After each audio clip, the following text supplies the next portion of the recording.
Hi దాక్షి, ఏం చేస్తున్నావు? Toast చేస్తున్నా. నాకు హెల్ప్ చేస్తున్నా.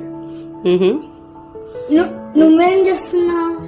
నువ్వు తినడానికి నేను నీకు హెల్ప్ చేస్తున్నా, నువ్వు నాకు హెల్ప్ చేస్తున్నావు. ఒకరికొకరము ఇంతలా హెల్ప్ చేసుకుంటూ ఏం రెసిపీ చేస్తున్నాం అనేది చెప్దామంటే దీని పేరేందో మాకు కూడా తెలియదు. జస్ట్ ఒక చిన్న ఎక్స్పెరిమెంట్ అయితే చేసినాము, కానీ అవుట్పుట్ మట్టికి అద్దిరిపోయింది అనమాట. అందుకే మీతోనైతే షేర్ చేస్తున్నాను. దాక్షి స్కూల్ నుంచి రాగానే కేక్ గానీ కప్ కేక్ గానీ ఏదన్నా ప్రిపేర్ చేసి ఇవ్వచ్చు కదా అమ్మా అని చెప్పేసి అడిగింది అనమాట. పిల్లలు ఇలా అడిగినప్పుడు మీరు వెంటనే ఇంట్లో ఉన్న ఇంగ్రీడియంట్స్ తోటి చేసిస్తారా లేకపోతే బయట నుంచి ఆర్డర్ పెట్టి తెప్పిస్తారా అనేది నాకు ఖచ్చితంగా కామెంట్ సెక్షన్ లోనైతే చెప్పేయి. నేనైతే ఇంట్లో ఉన్న ఇంగ్రీడియంట్స్ నే మసిపూసి మారేడుకాయ వేసి పెట్టేస్తా అనమాట. అట్లా అని చెప్పేసి అది టేస్ట్ బాగుండదా అని అంటే అస్సలు కాదు. అది 200% వాడికి నచ్చుతుంది అండ్ బయట దానికన్నా బాగా ఎంజాయ్ చేసుకుంటూ తింటాడు అనమాట.